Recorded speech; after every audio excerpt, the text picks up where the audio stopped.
नाजरीन, अफ़गानिस्तान के मुतल्लिक़ अमरीका की हिकमत अमली क्या होगी और उस हिकमत अमली के नतीजे में अफ़गानिस्तान के हालात क्या रुख इख्तियार करेंगे, इस मौजू पर गुफ्तगू के लिए हमारे साथ टेलीफोन लाइन पे मौजूद हैं साउथ एशियन अमूर की माहिर, यूनिवर्सिटी ऑफ जॉन हॉपकिंस के इंटरनेशनल रिपोर्टिंग प्रोजेक्ट की fellow Mirinda Kennedy. Welcome to the program, Miranda Kennedy from Washington. My first question is regarding President Obama's decision, which he is likely to announce on Tuesday, about the troops surge in Afghanistan. In your opinion, and according to the press reports, what do you think, what's going to happen, and how many troops are being sent to Afghanistan after 1 lakh American and allied troops are already there? Well, it looks like President Obama has indicated that he's going to send another 30,000 troops to Afghanistan. He hasn't released that officially, but he's made the indications that that's how much he'll send, and that's almost as many troops as General Stanley McChrystal had suggested that he send, and it was one of the 3 or 4 proposals he was mulling over for these last months. He spent a lot of time thinking about it, and he's received some criticism for all of the time that he spent thinking about what he's going to do. And, I think he's going to have actually some work on his hands to convince Democrats in the U.S. Congress that it's necessary to send this many troops. I also think there is some surprise within Washington that he's decided to send this many, because it seemed earlier as though he thought that General McChrystal's recommendation was a little high. But he obviously is going to need the help of his European allies, and the British Prime Minister has said that he can send about 5,000 more NATO troops, but that's not very many. Miranda, my next question is, there are already 100,000 troops in Afghanistan, 68,000 from America, and 42,000 plus from NATO countries and allied countries. Now, you think that if President Obama sends another 30,000 troops to Afghanistan, do you think they will be able to achieve those targets which have been elusive so far?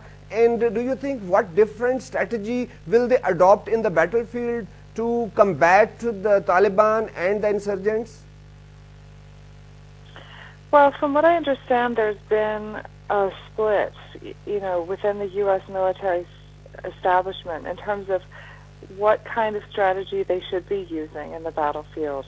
And General Stanley McChrystal really believes that an uptick in the number of troops will make a difference. He seems to believe that the U.S. went in without sending in enough troops at the beginning, and that now the U.S. is paying the price. And yes, it may be 8 years that we've been in Afghanistan, but his belief is that if we do it right now, we can make sure that it doesn't drag on forever. There are other people within the U.S. military establishment who think that, a counterinsurgency force just needs to be better trained and to be kind of lean and mean, and you don't need to keep pumping it up and sending in more and more troops. So really, it's time will tell. I mean, it's very hard for somebody from outside to predict which is going to be true, which is going to end up really making a difference, and whether it's possible to even make a difference at all, because it's a very, very tricky, difficult region of the world, as you know. Yeah. Well, there are reports that American government is busy in talking to some soft Taliban with the help of Saudi Arabia. Do you think that this strategy will work, especially the U.S. ambassador in Kabul, General Akinberry? He is busy in talking to ex-foreign minister of Taliban regime. There are reports in the media. Do you think that talking to Taliban, soft Taliban or good Taliban, as the terms are being used now, do you think that those will yield some positive results as far as Americans' concerns are concerned?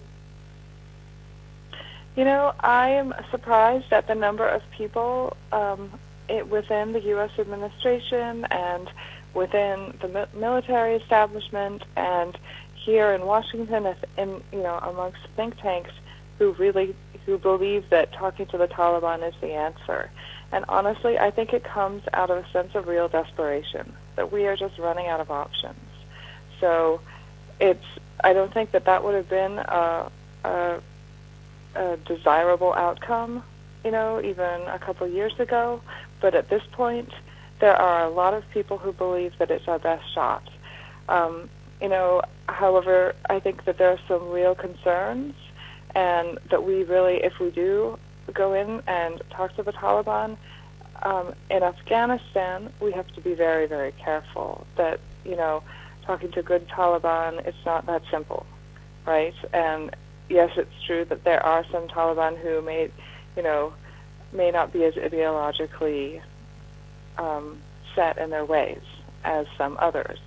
But I don't think that we can just assume that it's going to be a win-win situation. Okay. Regarding Pakistan and Indian clash in Afghanistan, in the recent weeks we have seen that Pakistan is not happy with Americans. Even Americans are visiting Pakistan. 3 high-level officials visited Pakistan in last few weeks. And now Indian Prime Minister is in Washington to meet President Obama and other high officials of Obama administration in Washington. And both of the countries have divergent interests in Afghanistan. So you think what's going to happen in future insofar as Pakistan role in Afghanistan is concerned and Indian role in Afghanistan is concerned? Yeah, I think it's really too bad that Afghanistan has become a stage for Pakistan and India's continued rivalry, actually. And I really wish that Pakistan and India did not have divergent aims in Afghanistan, because it's a place where perhaps Pakistan and India could really work together and do a lot of good for Afghanistan. Because really, both Pakistan and India share a goal with Afghanistan, and that nobody wants Afghanistan to become overrun with terrorists. Nobody wants the Taliban to run Afghanistan again either. I mean, that's certainly not an official point of view of Pakistan's government, and it's definitely not India's position.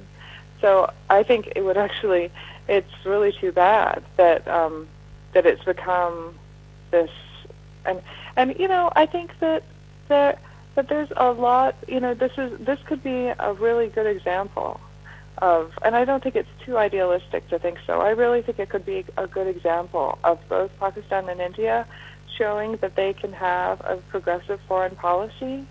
Yes, it's difficult for India and Pakistan to work together on anything, but I actually don't really understand why it is that their aims are so divergent in Afghanistan. Okay. The Taliban, they have gained momentum in last few months, especially in 2009, and in the 2009, the year which has not finished yet, it has witnessed the maximum casualties for the last 8 years. The figure is touching around 500. So you think that Taliban and with the American policies in Afghanistan to have some construction work and to send some humanitarian aid, insofar as this humanitarian aid is concerned, it has not been able to win hearts and minds of the people. The people in Afghanistan, you have been to Afghanistan, you must have seen that the people are not convinced that Americans are here for our betterment, for our better future. Rather, they are considered as invaders. So there are a lot of conspiracy theories going on. So in your opinion, what is the original and real design of Americans to stay here and to have very, very costly war in Afghanistan? Yeah, when I first went